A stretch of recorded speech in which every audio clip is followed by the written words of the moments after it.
مزارات، اور اس سے پہلے سن لیجئے کان کھول کے، ہم اولیاء کے دشمن نہیں ہیں، ہم ولیوں کے مخالف نہیں ہیں، ہم ان کے اگینسٹ پارٹی نہیں ہیں، بلکہ ہمارا عقیدہ یہ ہے کہ غلاموں کا نقش قدم ہے راہ خدا، وہ کیا بھاگ سکے تو یہ سراغ لے کے چلے۔ ہم تو ان کے قدموں سے لگی ہوئی خاک کو سرما بنانے کے لیے سرمایہ افتخار سمجھتے ہیں۔ ان کا یہ مقام ہے۔ ولیوں کے تعلق سے ایک حدیث، پھر مزارات پر میں بول رہا ہوں۔ میں ولیوں کے تعلق سے وہ حدیث اس لیے سنا دے رہا ہوں تاکہ یہ نہ سمجھے کہ یہ ولیوں کا مخالف کہاں سے آ گیا۔ میں کہاں سے مخالف ہو سکتا ہے؟ جبکہ بخاری کی حدیث سبحان اللہ وہ بھی حدیث قدسی ہے۔ رب کا فرمان، پروردگار عالم نے فرمایا کہ جو میرے کسی ولی سے دشمنی کرے میں اسے اعلان جنگ کرتا ہوں، آئے میدان میں اور مجھ سے جنگ کرنے مقابلہ کرے۔ ہمارے اندر کہاں بے ساتھ ہے؟ سنیے حدیث پاک، بڑی پیاری حدیث ہے۔ مصطفیٰ جان رحمت نے ایک بار، حوالہ نوٹ کر لیجیے، سنن بیہقی میں امام بیہقی نے، سنن دارقطنی میں امام دارقطنی نے، مصنف ابن ابی شیبہ، مصنف عبد الرزاق، تقریباً حدیث کی 50 کتابوں میں یہ حدیث موجود ہے۔ اب سنیے حدیث میں کیا ہے۔ مصطفیٰ جان رحمت نے ایک بار دعا کے لیے ہاتھ اٹھائے اور عرض کیا، میرے معبود میری کچھ امتی کو بغیر حساب و کتاب کے جنت میں داخل کرو۔ بات سمجھ میں آ رہی ہے نا؟ بغیر حساب و کتاب کے جنت میں داخل کرو۔ تو اللہ نے وعدہ فرمایا، 70,000 من امتی یدخلون الجنت بغیر حساب۔ آپ کی امتی میں 70,000 لوگ ایسے ہوں گے جو بغیر حساب و کتاب کے جنت میں چلے جائیں۔ هم الذين لا يتطيرون ولا يسترقون وعلى ربهم يتوكلون۔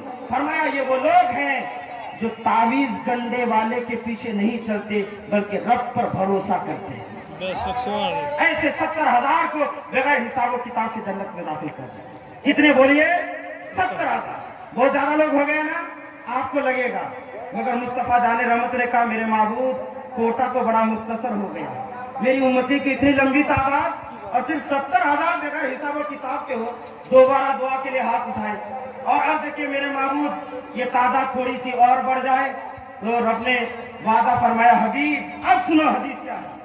رب نے فرمایا، حبیب میں وعدہ کرتا ہوں کہ میں نے جو ابھی پہلے وعدہ کیا تھا کہ آپ کی امتی میں 70,000 ایسے ہوں گے جو بغیر حساب و کتاب کے جائیں گے، میں ان 70,000 کو 1,000 کی ٹولی بنا کر کے 70 جگہ کر دوں گا، اور پھر اس کے بعد ہر 1000 کو یہ اختیار دوں گا کہ اپنے ساتھ 70,000 کو لے اور بغیر حساب و کتاب کے جنت میں دوں گا۔ اس کے بعد اب تو کوٹا بڑھ گیا نا، لیکن آپ کی نگاہ میں بڑھ گیا ہوگا۔ جو امتی کے لیے پیدا ہونے کے بعد بھی روئے، آغوش قبر میں جانے کے بعد بھی روئے، ان کے لیے اب بھی کوٹا مختصر ہے۔ حضور پھر دعا کے لیے ہاتھ اٹھاتے ہیں اور عرض کرتے ہیں، حضور رب کی بارگاہ میں، میرے معبود کوٹا کو اب بھی مختصر سا لگ رہا ہے، یہ اور بڑھ جائے تو اچھا ہوتا۔ اب سنیے ولی کا مقام کیا ہوتا ہے۔ اس وقت رب العالمین نے مصطفیٰ جان رحمت سے وعدہ فرمایا، حبیب آپ کو بے قرار ہونے کی ضرورت نہیں ہے، میں وعدہ کرتا ہوں کہ آپ کی امتی میں جتنے اولیاء ہوں گے ہر ولی کو اجازت ہوگی کہ اپنے ساتھ 70,000 کو لے بغیر حساب و کتاب کے جنت میں چلا جائے۔ ہر ولی کو یہ اختیار ہے۔ اب سمجھ میں آیا ولی کا مقام؟ مگر سنیے، یہ ولی کی فضیلت، یہ ولی کا مقام، یہ کون ولی؟